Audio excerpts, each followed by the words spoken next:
While Stravinsky was composing The Firebird in 1910, he had an idea. He writes in his 1962 autobiography, "I had a fleeting vision. I saw in imagination a solemn pagan rite. Sage elders, seated in a circle, watched a young girl dance herself to death.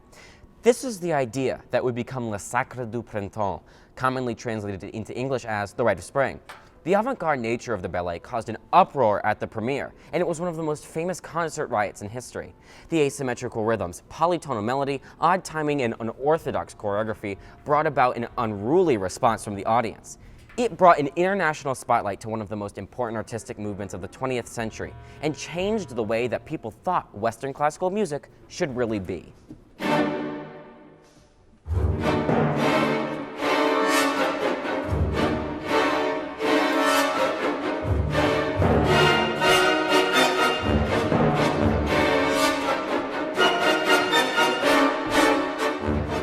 The Rite of Spring, Pictures of Pagan Russia in Two Parts, was originally conceived as a ballet, though today it's more commonly performed as a concert piece.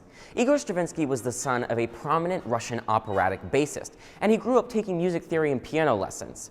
The premiere of Stravinsky's Scherzo Fantastique and Fireworks in 1909 was attended by the famous Russian patron of the arts Sergei Diaghilev, who had just started the Ballet Russ's ballet company.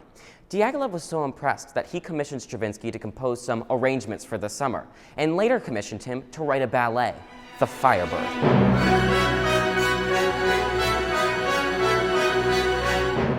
After conjuring the idea for the rite, he told his close friend and painter Nicholas Roerich about it, he being a painter who specialized in pagan subjects. He told Diaghilev the following week, and Diaghilev was excited by the idea, later commissioning the work. In July of 1911, Stravinsky met with Roerich to finalize some details about the ballet, like the two-part division and the official title of the work. Here, it was decided by Diaghilev that Vaslav Nijinsky would choreograph the ballet. Nijinsky was one of few male dancers in his time that could dance on point, earning him a spot in the renowned Imperial Ballet School, and joining Ballet Russ's soon after. Stravinsky's sketchbook showed that he finished the outline for the rite in November of 1912, and it was completed entirely on March 8, 1913.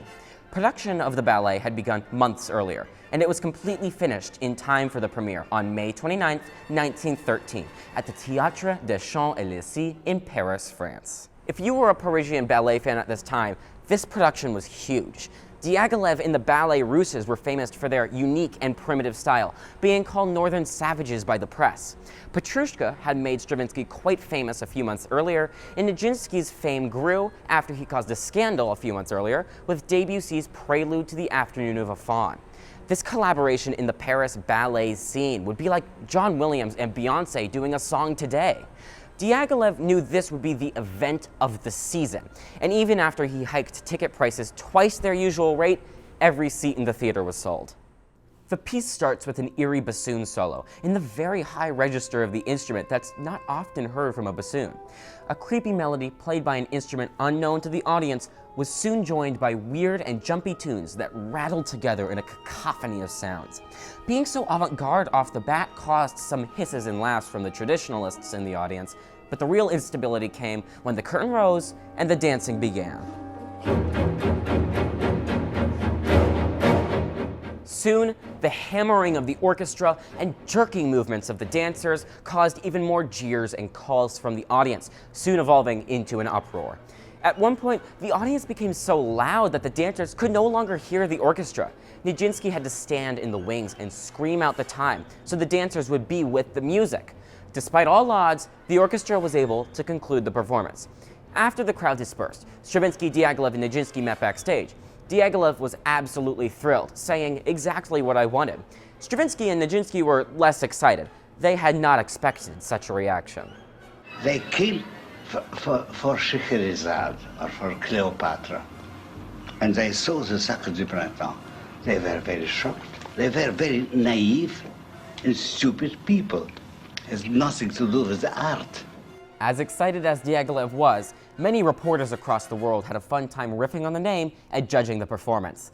A number of critics called it Le Massacre du Printemps.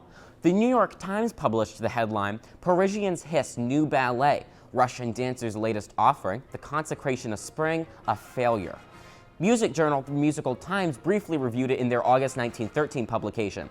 The music of Le Sacre du Printemps baffles verbal description.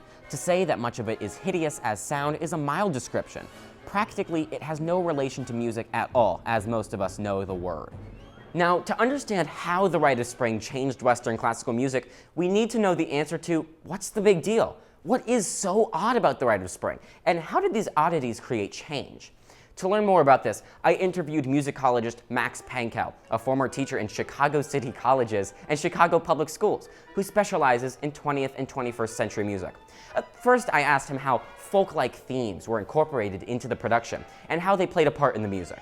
If you think folk in terms of its rawness, its unpolished character, then Rite of Spring would fall into that. One of the reasons Rite of Spring had caused so much controversy and has remained so unique, that initial premiere, people came to it kind of, I think, with a certain expectation.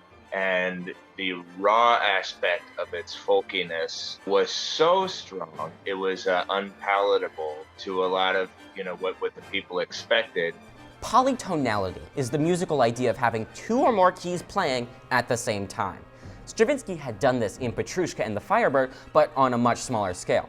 One of the most striking examples of polytonality in the Rite of Spring are the chords that pound through the second episode, Augurs of Spring.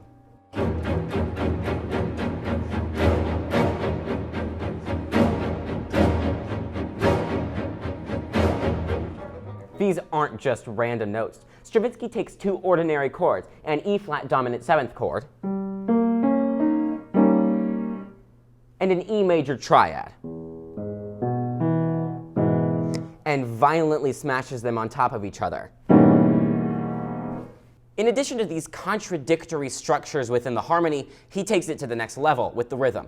Let's listen to the start of Augurs of Spring again, and try to predict where the emphasized notes will be.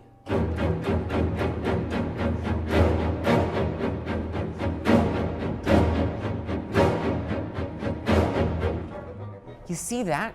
The emphasis on certain notes, called accents, are placed completely irregularly. Another technique which undermines the rhythm can only be found when looking at the score, strange meters, also known as time signatures. Meters tell the performers how many beats are in a measure. A common one is 4/4, 1, 2, 3, 4, 1, 2, 3, 4, and so on.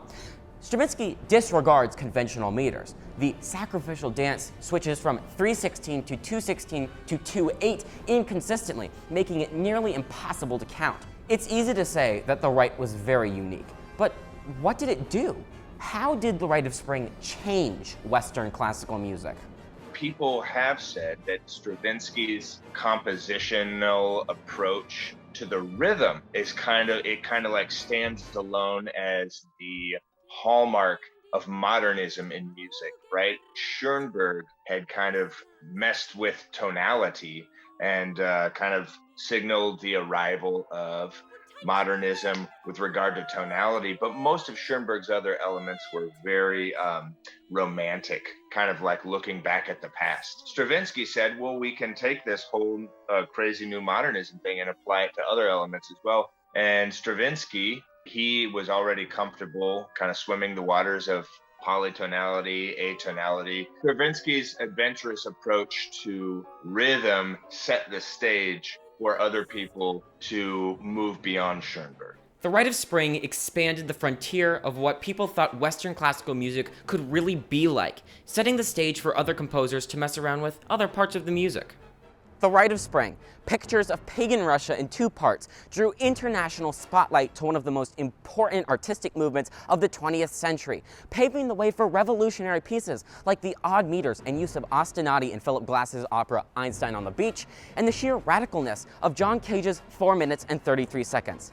At the premieres of those pieces, people listened and raved about its newness and its contribution to new art, because people could listen without breaking out into a riot, because the modernist movement had come to define 20th century art, because the world of music had already been shaken before, because of the Rite of Spring.